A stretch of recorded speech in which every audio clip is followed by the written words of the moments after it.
lengkap. Kita mempunyai peraturan bahwa harus membuang sampah pada tempatnya. Jadi anak tanpa disuruh itu sudah mau membuang sampah pada tempatnya, itu merupakan disiplin positif yang kita harapkan.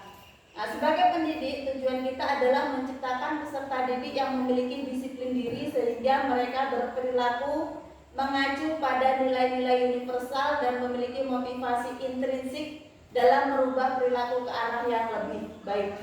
Nah, di sini tugas sebagai pendidik adalah memunculkan motivasi intrinsik dari anak murid kita untuk menerapkan disiplin positif. Sampai sini ada yang mau ditanya Bapak Ibu? Ada yang mau berpendapat? Boleh? Ada Bapak Ibu? Lanjut. Nah, sekarang kita akan membahas tentang nilai-nilai kebajikan. Ini nanti kaitannya nilai-nilai kebajikan ini akan ada di keyakinan kelas.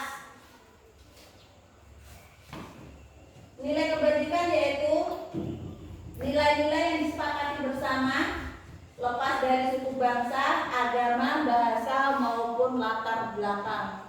Jadi nilai-nilai ini yang sudah kita sepakati bersama. Nilai kebajikan kalau untuk profil pelajar Pancasila ada 6 elemen tadi: beriman dan percaya kepada Tuhan Yang Maha Esa, kebinekaan global, gotong royong, mandiri, kreatif, bernalar, kritis. Itu nilai kebajikannya. Kalau nilai kebajikan itu bersifat universal, jadi bersifat umum. Jadi contohnya kalau mandiri, nilai kebajikan mandiri itu bisa terlihat dari mana saja.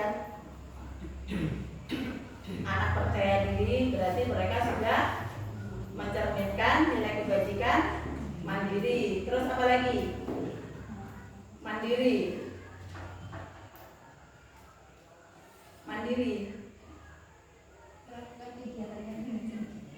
Ia mengerjakan tugas sendiri tanpa menyontek, itu juga sudah menunjukkan bahwa anak itu sudah mempunyai nilai kebajikan mandiri. Kreatif itu juga banyak itu. Jadi anak-anak yang bisa mengungkapkan pendapatnya, Bu, bagaimana saya kalau membuat video tentang ini? Bu, saya membuat ininya dari bahan kardus saja ya. Itu sudah merupakan mereka sudah menerapkan nilai kebajikan kreatif. Nah, selain dari profil pelajar Pancasila masih banyak lagi nilai-nilai kebajikan yang lain. Contohnya ini dari Ibu Primari ini. Ada toleransi, rasa hormat, integritas, mandiri, menghargai, antusias, empati, keingintahuan, kreativitas, kerjasama, percaya diri, dan komitmen. Toleransi ini kan banyak, jadi mereka bisa bergaul dengan teman yang berbeda agama. Itu mereka sudah melakukan nilai kebajikan toleransi. Terus keterampilan hidup ini nilai kebajikan yang ada: dapat dipercaya, lurus hati, pendengar yang aktif, tidak merendahkan orang lain, dan memberikan yang terbaik dari diri. Nah, nilai-nilai kebajikan ini nanti kaitannya dengan keyakinan kelas. Nah, di sini kebutuhan dasar. Orang itu melakukan sesuatu walaupun itu baik, walaupun itu buruk, pasti dia mempunyai tujuan. Salah satunya adalah untuk memenuhi kebutuhan dasar. Nah, kebutuhan dasar manusia adalah segala sesuatu yang kita lakukan untuk mendapatkan yang kita inginkan. Seluruh tindakan yang kita lakukan memiliki tujuan tertentu, dan semua usaha terbaik yang kita lakukan adalah dalam rangka agar kebutuhan dasar kita terpenuhi dengan baik. Kebutuhan dasar itu apa saja? Nih, ada kebutuhan bertahan hidup, kebutuhan kasih sayang dan rasa dihormati, kebutuhan penguasaan, kebebasan, dan kesenangan. Contohnya, misalnya ada anak ibu di kelas sukanya jahil sekali sama teman. Kira-kira kebutuhan dasar apa yang sedang ingin dia penuhi? Kasih sayang bisa. Selain kasih sayang, kesenangan bisa. Kebebasan juga bisa. Jadi mungkin mereka ingin ya bersenang-senang aja. Kadang ada yang anak yang nakal sekali. Kenapa? Kita lihat dari latar belakang keluarga, oh ternyata anak ini sedang memenuhi kebutuhan dasarnya, ingin dikasih sayang. Kadang sama temen pengen diperhatikan, itu ada dia sedang memenuhi kebutuhan dasar mereka. Bukan hanya anak-anak, kita sebagai guru, kita melakukan segala sesuatu juga akan pasti ada tujuannya, yaitu utamanya untuk memenuhi kebutuhan dasar kita. Di sini langsung kita ke motivasi perilaku manusia. Nah, ada beberapa motivasi yang dilakukan yang mendasari manusia itu melakukan perbuatannya. Contoh, kalau misalnya anak-anak datang tepat waktu, kira-kira apa yang menjadi motivasi mereka itu? Apakah mereka karena menghindari hukuman? Bisa jadi. Apakah karena ingin dipuji oleh gurunya? Wah, kamu Aira, ternyata kamu datang pagi sekali ya, bagus sekali nak. Itu kan ingin mendapat pujian gitu. Terus apakah memang itu memang sudah menjadi kebiasaan dia? Dari dulu dia kalau masuk sudah masuk pagi atau tepat waktu. Jadi ada 3 motivasi yang mendasari manusia. Dan motivasi yang pertama dan kedua ini masih termasuk pada motivasi eksternal. Eksternal karena dia menghindari hukuman dan ingin dipuji. Itu berarti dia belum ada motivasi dari dirinya sendiri. Terus motivasi yang bagaimana yang kita harapkan yang tumbuh pada anak-anak itu, yaitu untuk menjadi orang yang mereka inginkan dan menghargai diri sendiri dengan nilai-nilai yang mereka percaya. Datang pagi karena dia ingin menjadikan diri mereka orang yang disiplin, orang yang tepat waktu, karena dia menghargai dirinya. Oh, saya ini loh harus disiplin, saya ini sebagai murid harus taat pada tata tertib, taat pada peraturan. Nah, sampai sini ada yang mau ditanya Bapak Ibu? Ada yang belum paham? Di sini kita menyampaikannya yang maksudnya yang penting dasar-dasarnya dulu ya Bapak Ibu ya. Nah, selanjutnya terkait dengan budaya positif, ada yang dinamakan hukuman, konsekuensi, dan restitusi. Hukuman, Ibu bisa membedakan nggak mana yang itu namanya hukuman, mana yang konsekuensi, dan mana itu yang restitusi? Kalau hukuman mungkin sering ya kita lakukan. Sering kalau hukuman. Tapi banyak juga konsekuensi yang kita lakukan. Hukuman itu biasanya tidak terencana, tiba-tiba murid tidak tahu apa yang akan terjadi atau tidak dilibatkan, bersifat satu arah dan biasanya berupa hukuman fisik atau psikis. Contoh, anak sedang bertengkar, tahu ada anak bertengkar, dipanggil. Sekarang karena kamu sudah berbuat salah, tugas kamu menyapu seluruh lapangan. Itu kan tiba-tiba, jadi tanpa ada, anak itu tidak tahu kira-kira apa yang akan terjadi pada dia karena dia sudah bertengkar atau dia sudah memukul kawan. Dan dia biasanya sifatnya fisik atau psikis, atau biasanya bisa dengan kata kasarnya dia sifatnya menyakiti, yang itu pada hukuman.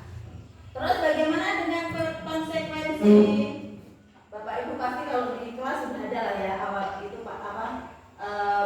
membentuk peraturan keras, kesepakatan keras, terus ada konsekuensinya. Pernah? Ada kan Bu? Ada.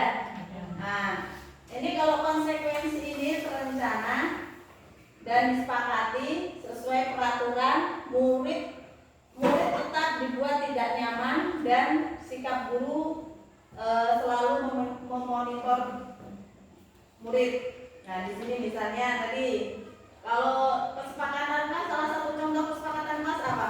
Teman Bu Nur, siapa Bu Cica? Kesepakatan kelasnya apa?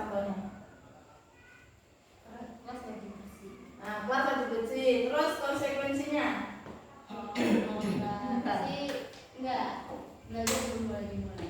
Kalau belum bersih, belajar belum dimulai.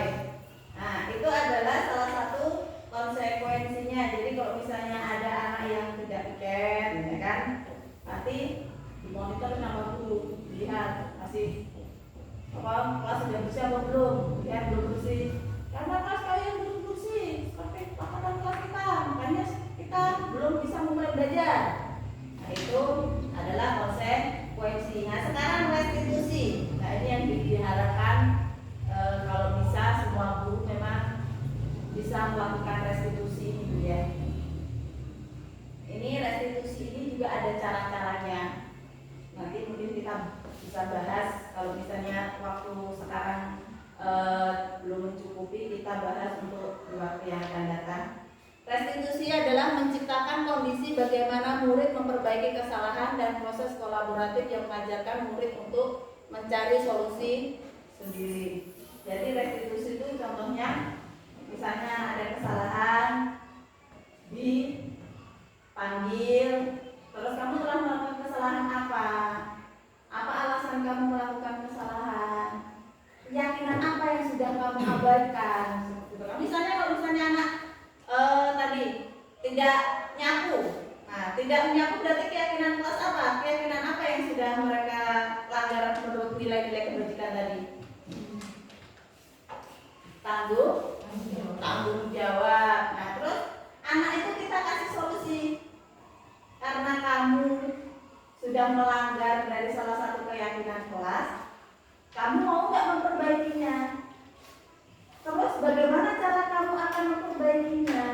Kita kasih solusi pada anak-anak bagaimana mereka bisa memperbaiki diri mereka. Sekarang nih, dihukum oleh penghargaan. Ini kita mungkin sering ya memberikan penghargaan. Ini bisa untuk anak didik, bisa untuk anak-anak kita di rumah. Kamu puasa, nanti kalau kamu full puasa, ibu berikan sepeda. Tahun depan itu lagi, kamu puasa full, kalau bisa puasa full, ibu berikan motor, gitu kan? Nah, dihukum oleh penghargaan. Ada beberapa hal tentang dihukum dengan penghargaan, bahwa yang pertama, penghargaan itu pengaruhnya jangka pendek dan jangka panjang bagaimana? Apa pengaruh penghargaan itu, Bu? Pak? Jangka pendek dan jangka panjangnya?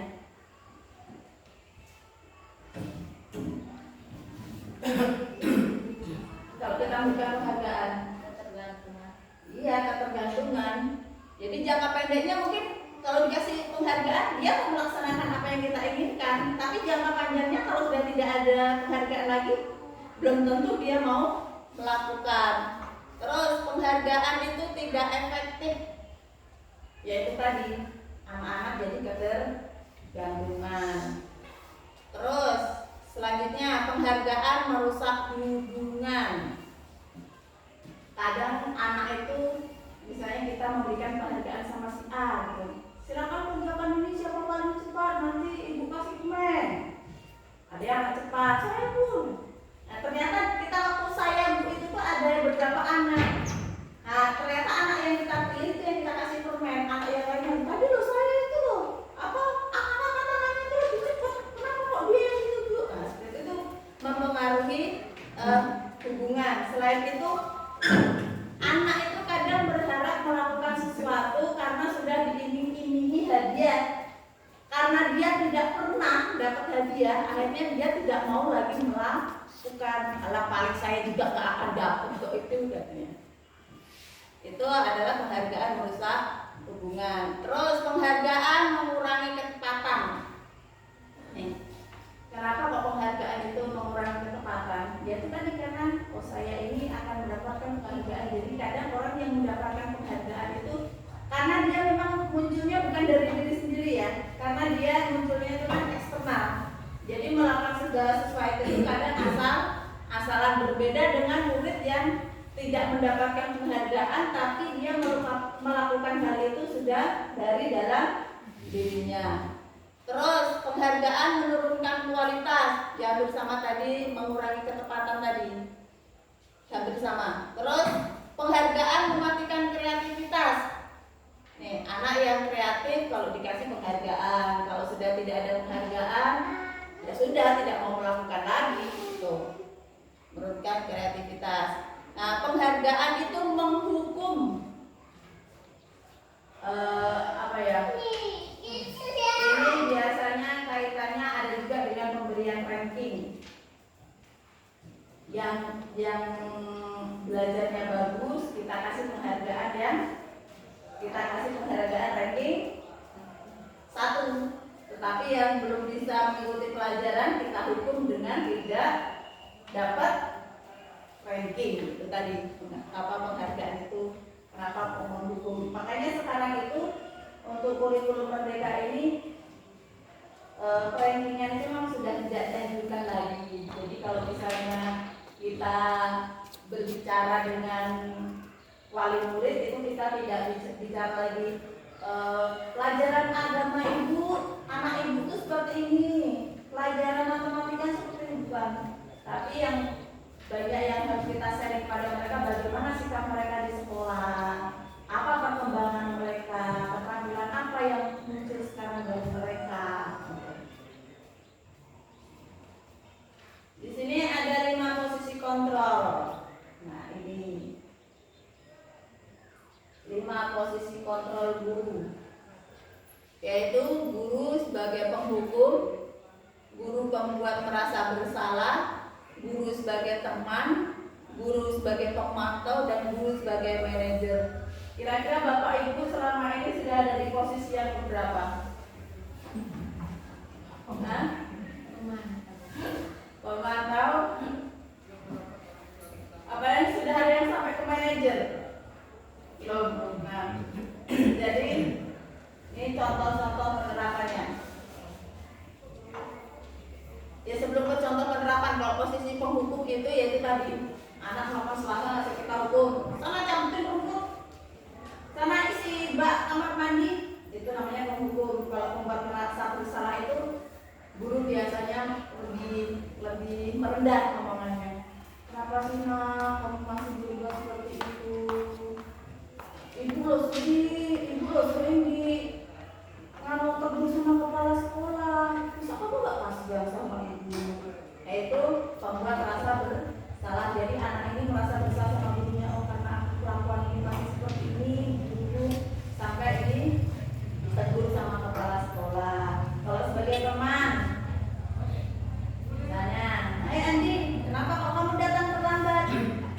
Kata si Andi, iya bu, tadi saya bangunnya kesiangan. Besok jangan diulang lagi ya. Iya bu, sudah selesai. Tuh, bagaimana kalau pemantau tadi diingatkan konsekuensinya. Nanti kenapa kamu terlambat sekolah? Ini bu, tadi saya terlambat bangunnya bu. Kamu tahu konsekuensinya kalau terlambat sekolah? Ya bu, nanti habis waktu istirahat saya harus mengerjakan tugas. Ya sudah, istirahat kamu mengerjakan tugas. Nanti ibu lihat kamu mengerjakan tugas apa tidak. Nah, itu pemantau. Terus kalau manajer bagaimana? Nah, manajer ini sudah kaitannya dengan penerapan restitusi. Restitusi itu yang bagaimana? Nanti kita bahas ke belakangnya. Ini beberapa contoh posisi kontrol.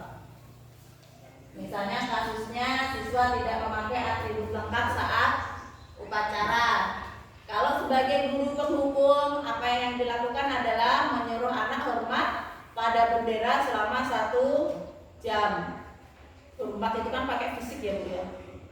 Tuh, bendera menyakiti, itu panas. Tuh, penghukum. Terus pembuat merasa bersalah. Nih, omongannya kalau pembuat merasa bersalah ini omongannya pasti gurunya lembut. Gak mungkin kasar. Berapa kali ibu harus memberitahu kamu? Kamu selalu macam enggak. Kalau pembuat merasa bersalah itu karena kalau dimarahin bukan dia merasa bersalah, tidak. Kalau pembuat merasa bersalah ini intonasi guru itu akan lebih lembut. Berapa kali ibu bapak harus memberitahu kamu selalu saja mengecewakan bapak ibu. Sering ya kita sebagai pembuat rasa bersalah ini sering ya. Terus bagaimana dengan yang sebagai teman? Nih kalau ada kasus anak tidak lengkap memakai atributnya, ayo dong ikuti aturan sekolah. Tolong bantu bapak ibu ya, sekali ini saja. Ya sudah, tidak apa-apa. Lain kali jangan berbuat seperti ini lagi ya. Nah itu biasanya sebagai teman. Jadi tidak ada solusi bagaimana anak itu memperbaiki sikapnya. Terus kalau sebagai pemantau, ini sebagai pemantau, kamu sudah melanggar peraturan sekolah, kamu tahu konsekuensinya.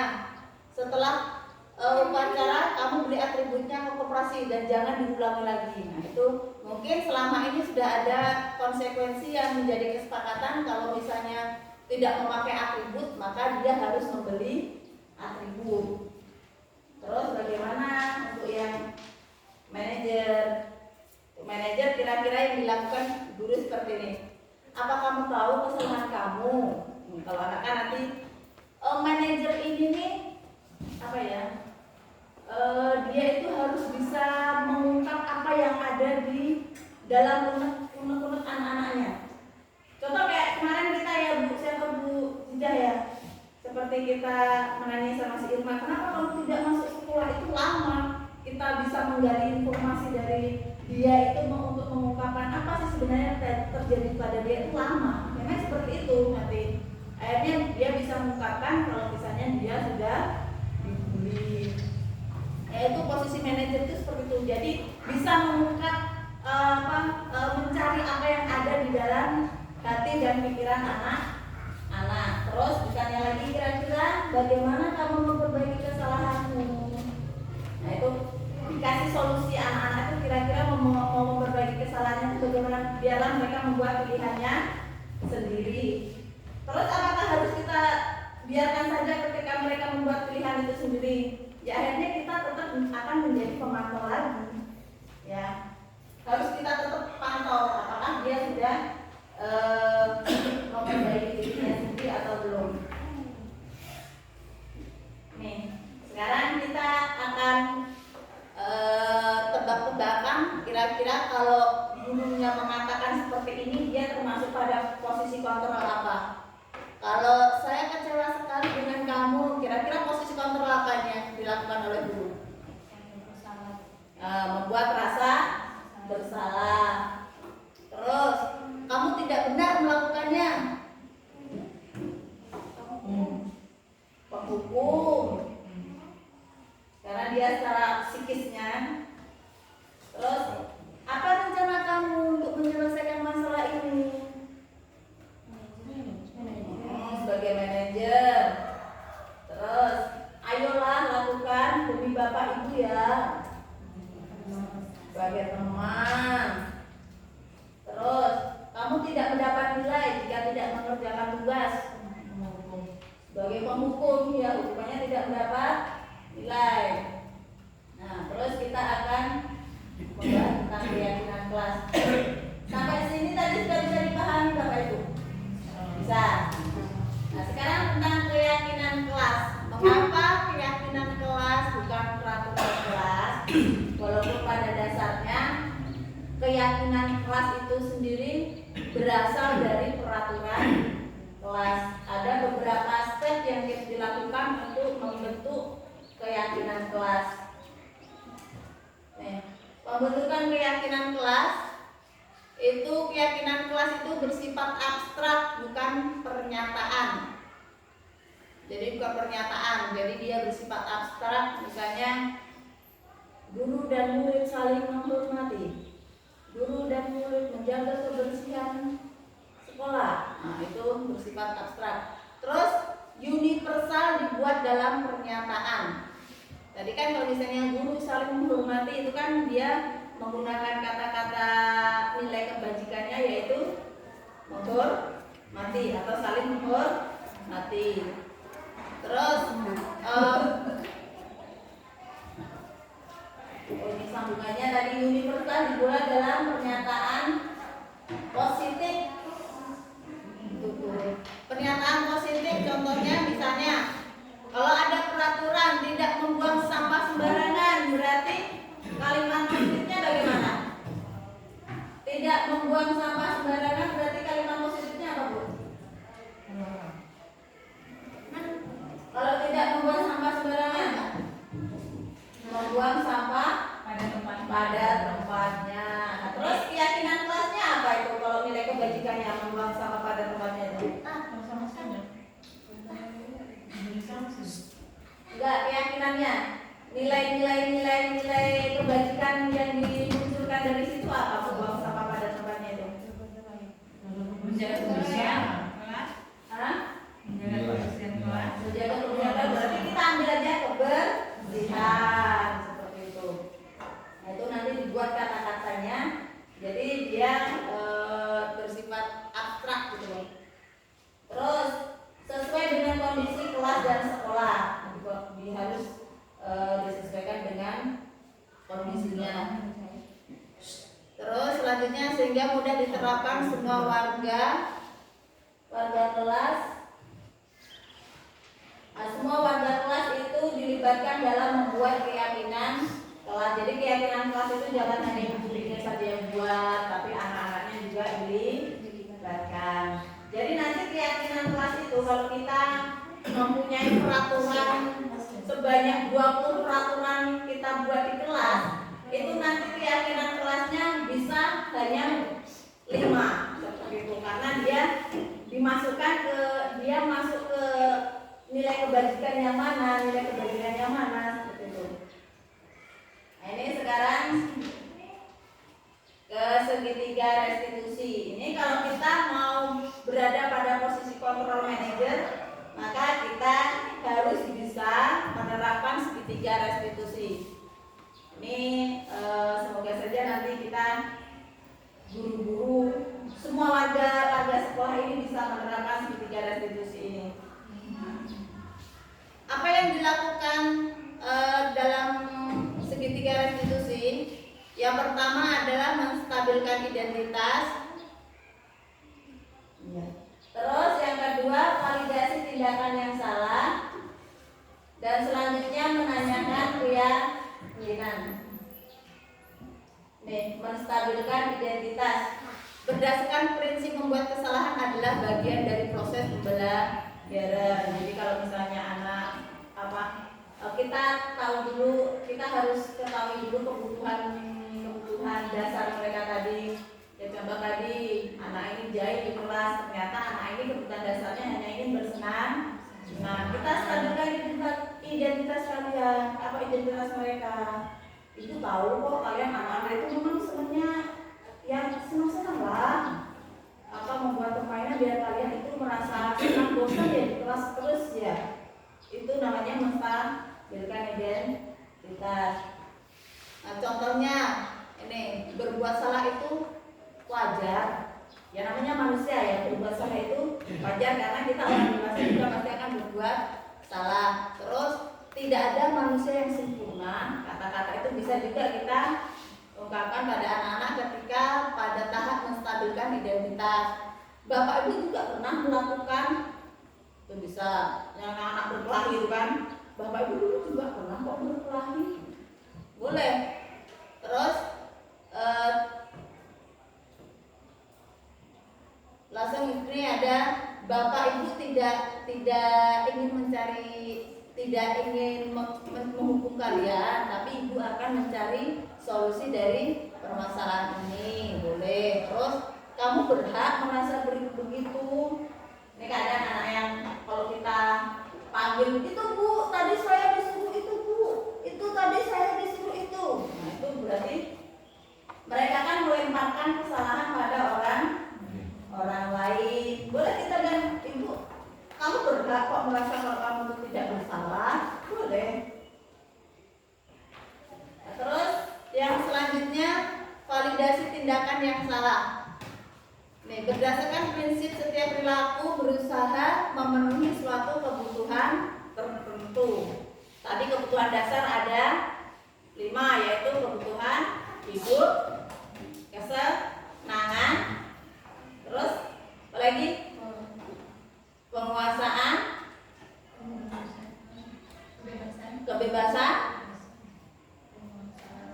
Jadi ada 5 kebutuhan dasar yang ingin dipenuhi. Bagaimana yang bisa ibu ucapkan, bapak ibu ucapkan? Contohnya, kamu pasti punya alasan untuk melakukan hal itu. Semua anak kan pasti bisa ya. Lempar sepatu kawannya, buang sepatu kawannya, tanya, kamu alasannya apa? Kamu pasti punya alasan. Kenapa kamu melempar sepatu teman kamu? Terus lagi, boleh katakan lagi. Misalnya, alhamdulillah kamu tidak melakukan hal yang lebih buruk dari ini. Itu kan hanya membuang sepatu, untungnya aja sepatunya nggak dibakar kan. Terus kamu patut bangga karena sesuatu. Terus yang lain, telah melindungi yang penting buatmu. Kamu melakukannya karena mempertahankan sesuatu yang penting bagimu. Nah, itu adalah memvalidasi tindakan yang salah.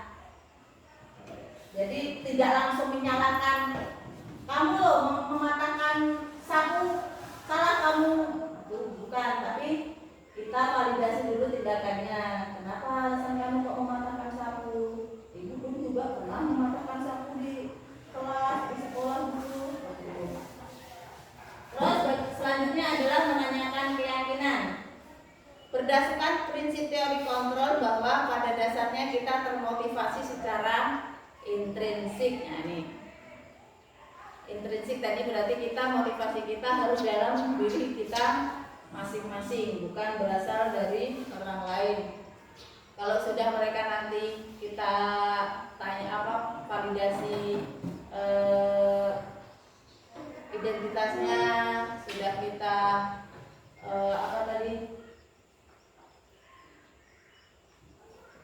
validasi tindakan kesalahannya, kemudian kita menanyakan keyakinan kelas. Kira-kira kamu melakukan hal itu, keyakinan kelas. Pasti kalau sudah sampai sana anak sudah tahu bahwa mereka sudah melakukan sebuah kesalahan. Nah, setelah itu kita tanya, keyakinan kelas apa yang kamu sudah langgar, nilai-nilai apa yang telah kita sepakati bersama. Kan seperti itu. Seperti apa gambaran sebuah kelas yang ideal menurut kamu? Kamu ingin membuat orang seperti apa, menjadi orang seperti apa? Nah, itu. Selanjutnya adalah menanyakan keyakinan kelas. Setelah menanyakan keyakinan kelas, kita cari jalan keluarnya bagaimana anak itu akan memperbaiki kesalahannya. Nah, sampai sini ada yang mau ditanyakan Bapak Ibu? Paham semua Bapak Ibu? Insyaallah.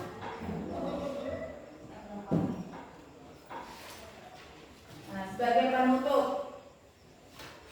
dalam penerapan disiplin positif hendaknya guru memiliki standar pribadi, profesional dan sosial yang baik, di mana guru mampu merefleksikan dirinya dalam posisi kontrol saat ini.